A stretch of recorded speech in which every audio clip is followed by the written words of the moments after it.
코어이브와 네비우스가 실적 발표 이후 크게 급등했습니다. 발표 직전인 8월 11일 종가와 8월 12일 종가를 비교하면 코어이브는 19.3%, 네비우스는 무려 34.1% 상승했습니다. 그런데 단순히 매출이 잘 나와서 오른 건 아닙니다. 이번 실적을 자세히 보면 두 회사에서 공통적으로 나타난 몇 가지 변화가 있습니다.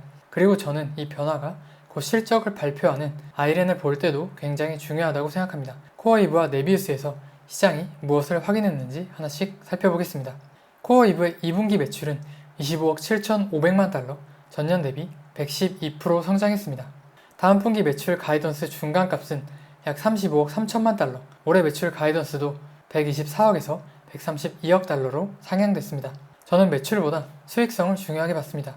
코어이브의 조정 영업 이익률이 1분기 1%에서 5%로 상승했고 회사는 3분기에도 개선된 뒤 4분기에는 10%대 초반까지 올라갈 것이라고 설명했습니다. 네오클라우드는 GPU와 데이터 센터에 막대한 돈을 먼저 투자해야 하기 때문에 그동안 매출은 늘어나는데 언제 실제로 돈을 버느냐는 의문이 있었습니다. 그런데 코어이브의 조정 영업 이익률이 1%에서 5%, 향후 10%대로 올라간다는 건 매출 성장이 실제 영업 이익으로 연결되기 시작했다는 신호입니다. 물론 막대한 캐펙스 때문에 아직 잉여 현금 흐름까지 좋아졌다는 의미는 아닙니다.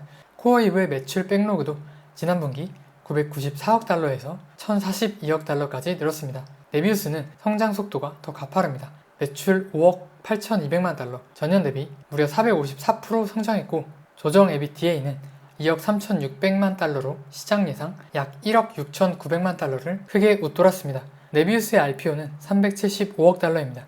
네비우스의 조정 EBITDA 마진도 지난 분기 32%에서 이번 분기 40.6%로 향상됐습니다. 참고로 조정 영업 이익률은 감가상각비까지 비용으로 반영한 수익성이고 조정 EBITDA 마진은 감가상각비를 빼기 전 본업의 현금 창출력을 보는 지표입니다. 이번 실적 발표로 두 회사 모두 매출 성장과 수익성 개선, 미래 매출까지 동시에 확인시켜준 겁니다. 저는 이번 실적 발표에서 추가로 3가지가 중요했다고 봅니다. 첫 번째는 가격 결정력입니다. 코어이브는 7월 거의 모든 제품의 가격을 약 25% 인상했는데 고객에게 그대로 전가했습니다. 네비우스 역시 첫 용량 경매에서 최신 GPU가 기존 최고가보다 15% 높은 가격에 낙찰됐습니다. 더 강력한 신호는 선급금입니다. 네비우스는 올해 고객 선급금이 90억 달러를 넘어설 것으로 예상합니다. 특히 이번에 체결한 신규 계약에서는 고객 선급금으로 해당 프로젝트 캐펙스의 약 50에서 60%를 충당할 수 있다고 설명했습니다. 원래 네비우스가 먼저 부담해야 할 GPU와 데이터 센터 투자비의 절반 이상을 이제 고객이 먼저 대주는 구조가 만들어지고 있는 겁니다. 두 번째는 GPU 잔존 가치입니다. 네오클라우드의 가장 큰 우려 중 하나는 비싸게 산 GPU가 몇 년 지나면 고물이 되는 것 아니냐는 겁니다. 그런데 코어이브는 2020년에 출시된 A100을 2029년까지 사용하는 신규 계약을 체결했습니다. 저는 이게 중요한 변화라고 봅니다. GPU의 경제적 수명이 길어지면 잔존 가치가 높아지고 금융기관에서도 이를 더 안정적인 자산으로 평가할 수 있기 때문입니다. 실제로 코어이브는 GPU와 고객 계약을 기반으로 금융을 조달하고 있고 엔비디아도 아폴로, 블랙록, 블랙스톤 등 대형 금융회사들과 AI 인프라에 대규모 제3자 자본을 끌어들이는 플랫폼을 추진하고 있습니다. 결국 GPU 수명 연장, 잔존 가치 상승, 더 유리한 자금 조달, AI 인프라 확대라는 선순환이 가능해지는 겁니다. 세 번째는 자금 조달 구조입니다. 저는 코어이브를 네오클라우드의 오픈 AI, 네비우스를 엔스로픽에 비유하고 싶습니다. 물론 사업이 같다는 뜻이 아니라 성장 방식의 비유입니다. 오픈 AI처럼 코어이브는 막대한 외부 자본을 끌어와 빠르게 규모를 키우는 반면 네비우스는 엔스로픽처럼 상대적으로 자본 효율적인 확장을 추구하고 있습니다. 실제로 코어이브는 이번 분기 조정 EBITDA가 15억 1천만 달러, 이자 비용은 6억 4천만 달러로 이자 대비 조정 EBITDA가 2.36배, 지난 분기 2.2배보다 더 좋아졌습니다. 반면 순차입금은 약 295억 달러까지 증가하면서 순차입금 대비 조정 EBITDA는 약 4.9배로 지난 분기 4.7배보다 나빠졌습니다.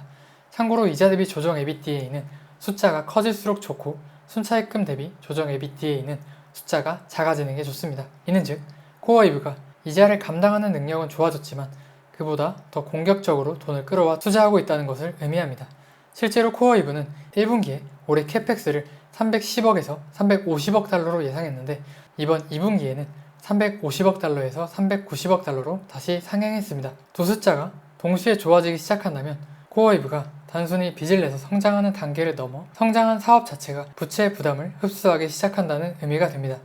반면 네비우스는 올해 200에서 250억 달러 캐펙스 전망을 유지하면서도 고객 선납금은 90억 달러 이상을 예상하고 있습니다. 여기에 GPU와 투자 등급 고객의 계약 현금 흐름을 담보로 지난 7월 7억 7,500만 달러를 소퍼금리 플러스 2.5%포인트에 조달했습니다. 회사는 400억 달러 이상의 확정 수주 잔고를 바탕으로 이 금융 모델을 반복적으로 확대할 수 있다고 설명했습니다.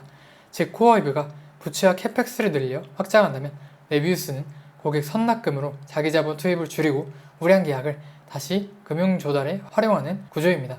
그렇다면 이제 중요한 건 코어웨이브와 네비우스에서 확인된 이 변화가 아이렌에서도 나타나고 있냐 하는 겁니다. 아이렌은 지난 3분기 기준 아직 매출의 23%만 AI 클라우드, 나머지 77%는 아직 비트코인입니다.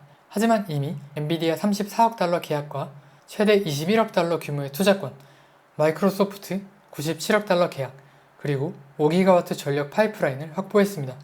코어웨이브와 네비우스가 대형 계약을 실제 매출로 전환하는 단계라면 아이렌은 대형 계약을 확보하고 본격적인 인도를 앞둔 단계입니다. 그래서 이번 아이렌 실적에서는 5가지가 중요합니다. 첫째, AI 클라우드 가동 전력입니다. 아이렌이 지난 3분기에 제시한 목표는 2026년 말 480MW, 2027년 1210MW입니다. 다음 분기에서 이 목표가 실제로 어디까지 왔고 이 목표를 다시 올리는지가 중요합니다. 둘째, 차일드리스 호라이즌과 스윗워터입니다.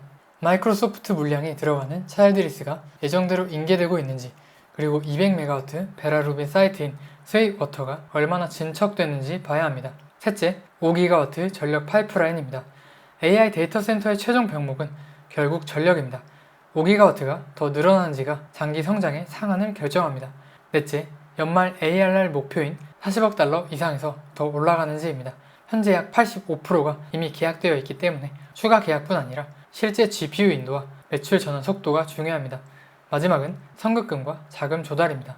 아이렌은 마이크로소프트로부터 19억 달러의 선급금을 받고 36억 5천만 달러의 투자 등급 GPU 파이낸싱을 결합해 마이크로소프트 계약 관련 GPU 캐펙스의 약 96%를 조달했습니다. GPU 금융 자체의 평균 조달 비용은 6%입니다. 그런데 이번에는 단순히 숫자만 볼 게 아닙니다. 앞서 언급했듯 결국 중요한 질문은 코어웨이브와 네비우스에서 확인된 신호가 아이렌에서도 나타나기 시작하느냐입니다. 코어웨이브에서는 매출이 커지면서 영업이익률까지 올라가는 영업 레버리지를 확인했습니다. 네비우스에서는 강한 수요를 바탕으로 고객에게 투자비의 상당 부분을 먼저 받아내는 자금 조달 능력을 확인했습니다. 결국 이번 아이렌 실적에서 가장 중요한 건 계약을 얼마나 많이 따냈느냐만이 아닌 그 계약을 얼마나 빠르게 실제 매출로 전환하고 있는지, 최근 신규 계약에서 이미 확인된 GPU 캐펙스의 약 45% 수준의 고객 선급금 구조를 앞으로 더 많은 고객과 반복할 수 있는지가 중요합니다. 만약 이게 가능하다면 아이렌은 코어웨이브에서 확인한 성장성과 네비우스에서 확인한 자본 효율성을 동시에 보여줄 가능성이 생깁니다. 아이렌의 실적 발표 이후 그리고 네오클라우드의 중요한 소식이 나오면 다시 영상 올리도록 하겠습니다. 이 영상은 매수매도 추천이 아닙니다. 투자 판단에 작은 참고만 하셨으면 좋겠습니다. 오늘 영상이 도움이 되셨다면 구독과 좋아요 부탁드립니다. 여러분의 구독이 영상 제작에 큰 힘이 됩니다. 감사합니다.